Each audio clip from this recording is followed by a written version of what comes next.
नमस्कार. ऋणानुबंधी या मालिकेतला 11वा भाग हाही पंत पणशीकरांच्या व्रताचा आहे. पुढच्या काळामध्ये पुण्यातलेही माझं मित्रमंडळ वाढत गेलं. त्यामध्ये गोविंदराव बेडेकर, अभ्यंकर सर आणि मग वेगळ्या कार्यक्रमाच्या निमित्तानं पुण्याला जाणं झालं की नंतर पणशीकरांची त्या कार्यक्रमात नंतर गाठ पडायची, गप्पा व्हायच्या आणि आमची मैत्री वृद्धिंगत होत गेली.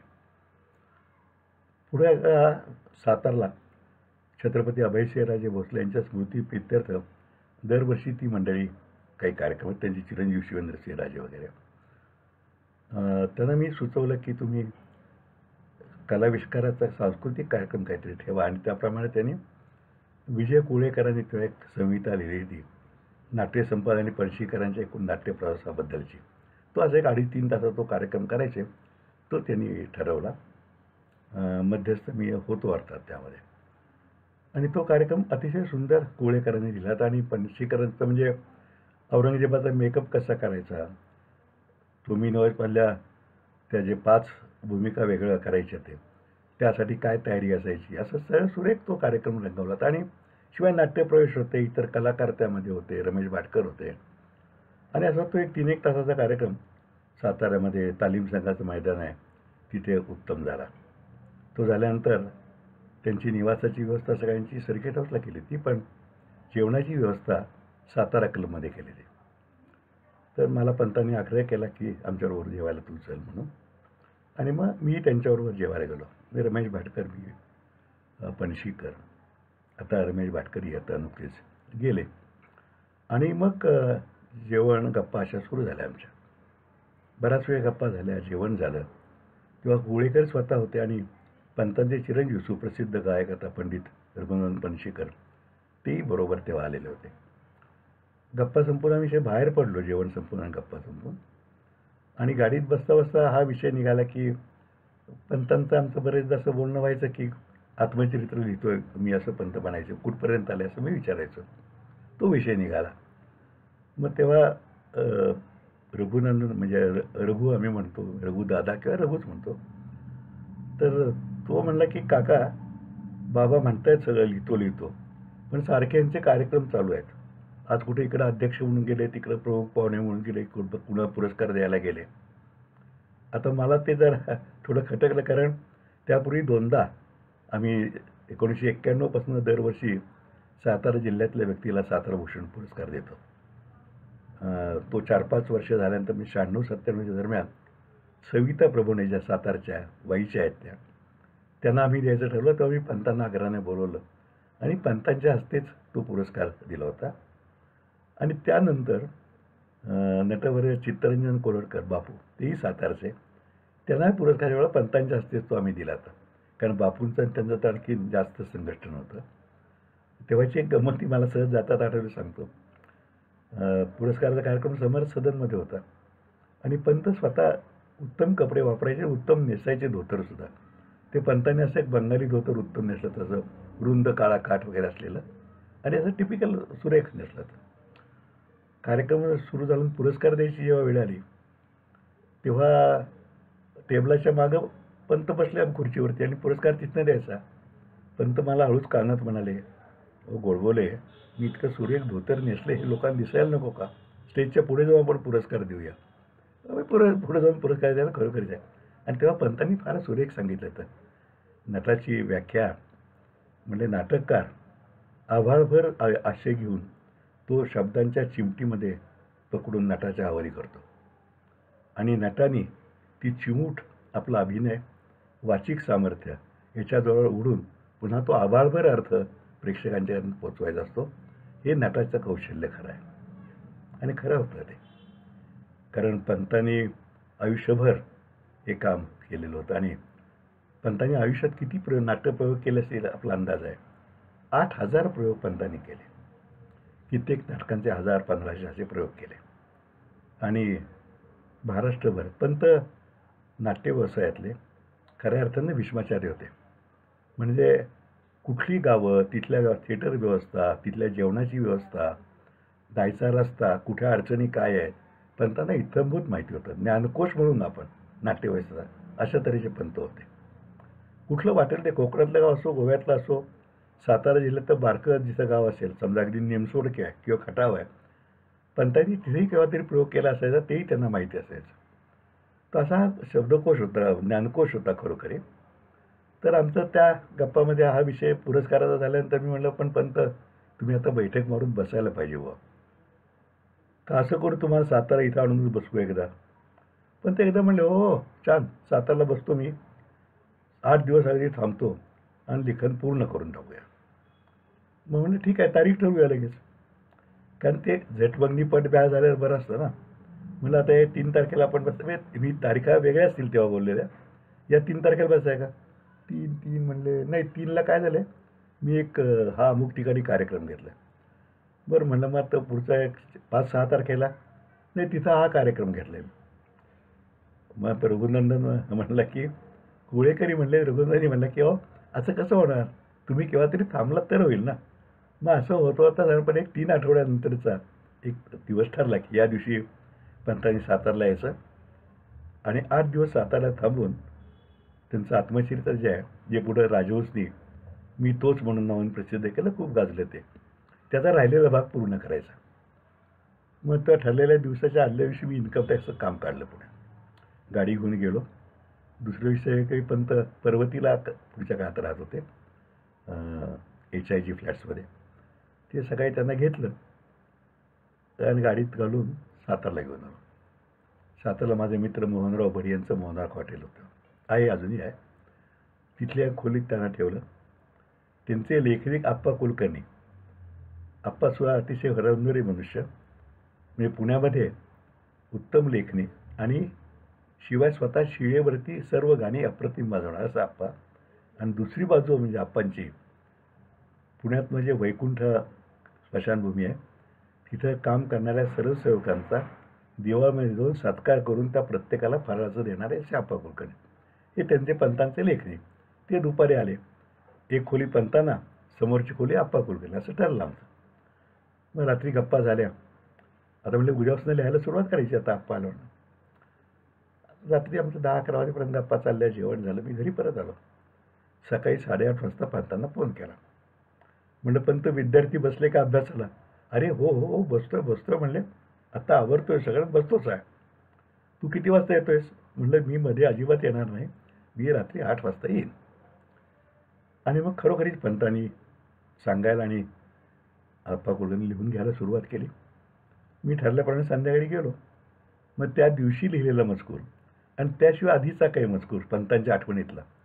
पंतांची स्मरणशक्ती विलक्षण होती. इतक्या गोष्टी त्यांना तारीखवार निश्चित पाठ असायच्या. मग त्या वेळेला काय काय लोक बोलले ह्या शब्दासकट पाठ असायच्या. मग मी ते सगळं गप्पा झाल्या, ते सगळं वाचन झालं, आधीच्या आठवणी झाल्या आणि नंतर मग जेवण करून मी परत आलो. 8 दिवस हा क्रम चालला होता. त्या 8 दिवसामध्ये पंतांनी आठवणीचा खजिना, म्हणजे रोजचं लिखाण व्हायचंच, ते वाचून दाखवायचेच, मी आप्पा वाचायचा, आधीच्या आठवणी पंत सांगायचे. आणि पंतांचं डायलॉग डिलिव्हरी ते वाचन किंवा आठवणी सांगणं म्हणजे समोर प्रत्यक्ष प्रसंग घडतो असं वाटायचं. एक किस्सा मला सगळं आठवतो, सांगतो त्यातला. काशीनाथ घाणेकरांचं काहीतरी कपड्यांचं माप घ्यायचं होतं. तर पंत गुणग्राहक होते, कुठल्या माणसाला काय काम सांगायचं. त्यांच्या कोल्हापूरला कोणतरी एक ड्रेसमॅन ठरलेला होता. त्याला त्यांनी बोलवलं. त्यांनी काशीनाथ घाणेकरांना बघितलं, म्हणलं ठीक आहे, मी ड्रेस करून देईन. डॉक्टर नेहमीप्रमाणे खवळले. ते म्हणले, अरे माझं बाप तू घेतलं नाही, कसले ड्रेस करतो? पंचीकरांनी म्हणले, काय कसला मनुष्य आणलायस तू? ते म्हणजे तू काही काळजी करू नकोस, मी बरोबर माणूस आणलेला आहे. आणि तो जो कोण टेलर होता, ती नजरेनं माप जे घेतलं तितकं परफेक्ट बसलं तर की डॉक्टरसुद्धा चाट पाडलं. पंतांच्या आठवणी खूप असायच्या की नाट्यसंपदा कशी उभी राहिली, कशी फुटली, अनेक त्यात कडूगोड आठवणी असायच्या. तर मी पंतांना म्हणायचो, पंत ह्या कडू आठवणी आहेत त्यासुद्धा लिहा की हो तुम्ही. ते म्हणले, नको, आता कशाला माणसं दुखवायची, आता या वयामध्ये माणसं दुखवायची कशाला, आपलं आहे ते आहे, गेलं ते गंगेला मिळालं म्हणून सोडून द्यायचं. पण मी म्हणलं, पण ते इंग्लिशमध्ये आत्मचरित्र आहे, त्यात सगळं कडूगोडसुद्धा लिहिलेलं आहे, आपल्या चुकाही लिहिलेल्या आहेत. हो म्हणले, माझे काय, माझ्यातनं चुका घडलेल्या आहेत एवढं आहे. मग सहज वेगळ्या विषयावरती जरा नेलं मी. आता दिलखुलास बोललं चावलं. म्हणलं, पण तुमच्यातनंही चुका घडल्यात का? हो म्हणले, माझ्यातनंही चुका घडलेल्या आहेत. माझ्या आतमध्ये एक वाक्य आहे की माझ्या ह्यातनं आयुष्यामध्ये चुका घडलेल्या आहेत, त्यात तुला काय समज आणि लोक काय समजते. आणि मग हे असा 8 दिवस हा परिपाक चालू राहिला आणि 8 दिवसात ते बऱ्यापैकी पूर्ण होत आलं. आणखीन थोडा भाग राहिला होता. पण रोज सकाळचा हा परिपाठ ठरलेला की मी त्यांना विचारायचं, काय विद्यार्थी बसले का अभ्यासाला? ते म्हणले, अरे हो बसतोय. संध्याकाळी मी जायचं, झालेलं मजकूर आधीच्या काय आठवण असतं ते चालत राहायचं. आणि थोडा भाग राहिला असता म्हणले, आता वाज जातो मी. असं आहे पंतांच्यासारखा कायम समाजात मिसळणाऱ्या माणसाला एका जागी बसणं, एका तऱ्हेने ते एकांत म्हणजे कैदच होती ना. मुलांपर्यंत बाहेर पडायचे नाहीत. सकाळी 2-2.5 तास, संध्याकाळी दुपारी 2-2.5 तास म्हणजे विश्रांतीची वेळ झाल्यानंतर हे सांगत बसायचे. कारण ते आत्मचरित्र जवळजवळ माझ्या अंदाजाने 400-500 पानी आत्मचरित्र आहे. आणि ह्या व्युत्पन्न नटाचा प्रवास, दीर्घ प्रवास, सगळा त्या शब्द प्रकारे मी तेवढे का होणार. तेवढं कंटाळले 8 दिवस म्हणले आता मी जातो. आता राहिलेलं आहे तर आम्ही पुण्यात पुरं करतो. आणि खरोखरीच ते पुण्यात पुरं झालं, प्रकाशित झालं. त्याच्या कुठलं टायटल असावं याच्याकरता राजहंस प्रकाशननी स्पर्धा ठेवली होती.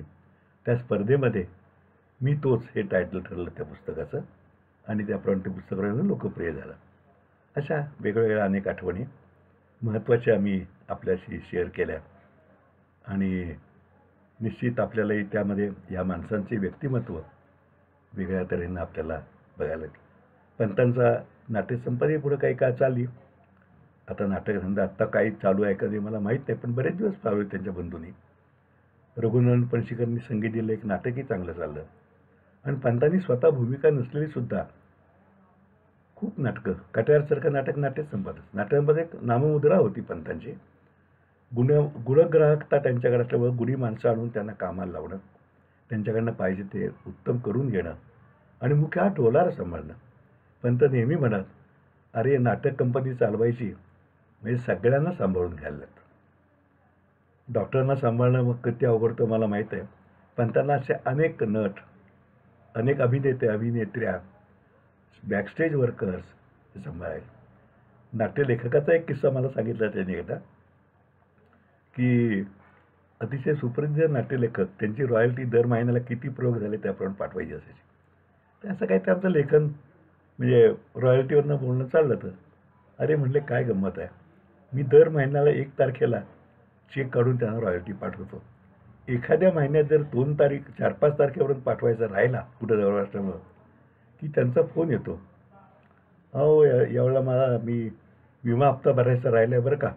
आता माझ्या पाठवणाऱ्या चेकमुळं काय समजा 500-2,000 रुपये असतील तरी त्यांचा विमा हप्ता थकेल अशी परिस्थिती आहे का त्यांची म्हणले. पण तरी फोन येतो.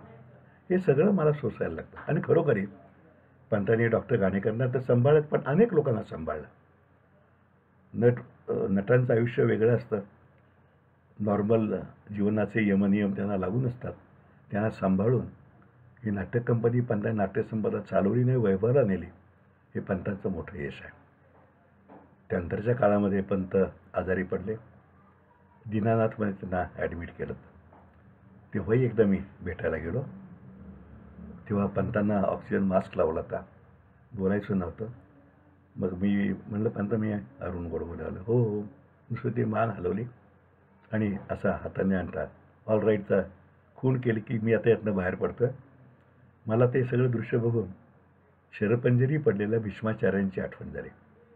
खरोखरीच हा मराठी रंगभूमीचा भीष्माचार्य वयाच्या 80व्या वर्षी शरपंजरी पडला होता. त्यातनं पंत उठले नाहीत आणि त्यांचं निधन झालं. पंतांना महाराष्ट्र सरकारने महाराष्ट्र भूषण पुरस्कारानं गौरवलं होतं. आणि नंतर दरवर्षी अभिनेत्याला उत्कृष्ट अभिनेत्याला देणारा पुरस्काराचं त्याच पुरस्कार नामाभिधा प्रभाकर पणशीकर पुरस्कार असंही करण्यात आलेलं आहे. म्हणजे पंतांच्या मागं त्यांच्या भूमिका आमच्या रसिकांच्या मनात आहेतच. काही सारे व्हिडिओ रेकॉर्डिंग उपलब्ध आहे. यूट्यूबवरती तोमिनी स्वर्ग नाटक उपलब्ध आहे. आपण जरूर बघावं. तरुण पिढीला एकच माणूस कशी 5 कामं वेगळी करू शकतो हे आपल्या लक्षात येऊ शकेल. आणि आत्मचरित्रही पंतांचं अवश्य मिळून वाचावं. किती खरतर आयुष्यातनं माणूस जातो, यश मिळवतो, यश मिळवून पचवतो आणि आपण स्वतःला सिद्ध करतो हे तुम्हाला वाचायला मिळेल. पंतांच्या लग्नाचा 50वा वाढदिवस झाला तेव्हाही मी गेलो होतो पुण्याला. 2 शब्द मला बोलायलाही पंतांनी सांगितले ते. पण त्या शरपंजरी पडलेल्या नाट्यक्षेत्रातल्या भीष्माचार्याचं चित्र माझ्या अजून डोळ्यासमोर आहे. पंतांच्या सहवासामुळं झालेलं ज्ञान, आलेली एक वेगळी जाणीव ही सगळी माझ्यामध्ये कायम राहणार आहे. त्यामुळं आपण पंतांना श्रद्धांजली वाहून आपण आज इथेच थांबूया. उद्या पुढच्या वेळी नवीन कलाकारमध्ये पंडित कुमार गंधर्वांच्या संबंधी आठवणी ही 2-3 भागामध्ये सांगणार आहे. तोपर्यंत नमस्कार.